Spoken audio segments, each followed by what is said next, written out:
আপনি কি মনে করেন যে আল্লাহর একটা কমান্ড আপনি কার্পেটের নিচে ঢুকাই দিয়ে বিদেশ গেলেন আর আপনার কিছু হবে না, আপনার জীবনটা নিরবচ্ছিন্ন চলবে? হইতে পারে, হইতেই পারে না। আল্লাহ বলতেছেন সরাসরি জাহান্নামে নিক্ষেপ করা হবে আপনি যদি ওইখানে মারা যান। আপনি সেটাতে পাত্তা নিয়ে যে বলতেছেন আগে একটু কামাইয়া লই তারপরে দেখবো না। আমাদের এক দিনী ভাইয়ের ছেলে, উনি ওইখান থেকে হিজরত করে চলে আসছেন বাংলাদেশে, বাচ্চারা যাতে আমেরিকায় বড় না হয়। সেই ছেলে ওনারে না জানায় আমেরিকান এম্বাসিতে গিয়া আমেরিকান পাসপোর্ট করে আমেরিকা চলে গেছে। প্লেনে উঠা বাবার একটা ফোন করছে যে আপা আমি চললাম। বুঝছেন, আমরা মনে করি আল্লাহর কথা আচ্ছা ঠিক আছে শুনবো আর কি, মানে চিন্তা করব পরে। এই যে বিদেশ যাওয়া নিয়ে বলতে বলতে আমরা মুখে ফেনা তুলে ফেললাম। যারা যাচ্ছেন একদম বেস্ট অফ দ্য বেস্ট দিন পালন করা মানুষ যাচ্ছেন। আপনি কি মনে করেন যে আল্লাহর একটা কমান্ড আপনি কার্পেটের নিচে ঢুকাই দিয়ে বিদেশ গেলেন আর আপনার কিছু হবে না, আপনার জীবনটা নিরবচ্ছিন্ন চলবে? হইতে পারে, হইতেই পারে না, পসিবলই না এটা। তাহলে আপনার আল্লাহ বিশ্বাসী নাই।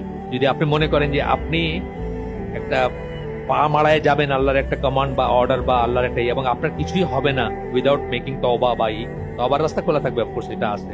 অবুঝ ভাবে আমরা না জানতে কিছু করতে পারি, হইতেই পারে না এটা। আল্লাহ বলতেছেন সরাসরি জাহান্নামে নিক্ষেপ করা হবে আপনি যদি ওইখানে মারা যান। আপনি সেটাতে পাত্তা নিয়ে যে বলতেছেন আগে একটু কামাইয়া লই তারপরে দেখবো না। ভালো ভালো ছেলেরা, বুয়েটের আমার একটা পরিচিত ছেলে গেছে, কল্পনা করতে পারি না যে সে কোনদিন যাবে। তার ওয়াইফ পারলে ডেলি কান্দে যে বাচ্চা হয়েছে ওইখানে, ওইটা তো আমেরিকান বাচ্চা, এবং আমেরিকান বাচ্চা হইলে যদি কোনোভাবে সে জানে সে তার রাস্তা বাইর করে নিতে পারবে। আমাদের এক দিনী ভাইয়ের ছেলে, উনি ওইখান থেকে হিজরত করে চলে আসছেন বাংলাদেশে, বাচ্চারা যাতে আমেরিকায় বড় না হয়। সেই ছেলে ওনারে না জানায় তার ওই যে একটা চিট দেয় আর কি, যে হসপিটালে জন্ম নেয় ওইখানকার একটা চিট দেয়, ওইটা দিয়ে আমেরিকান এম্বাসিতে গিয়া আমেরিকান পাসপোর্ট করে আমেরিকা চলে গেছে। প্লেনে উঠা বাবার একটা ফোন করছে যে আব্বা আমি চললাম।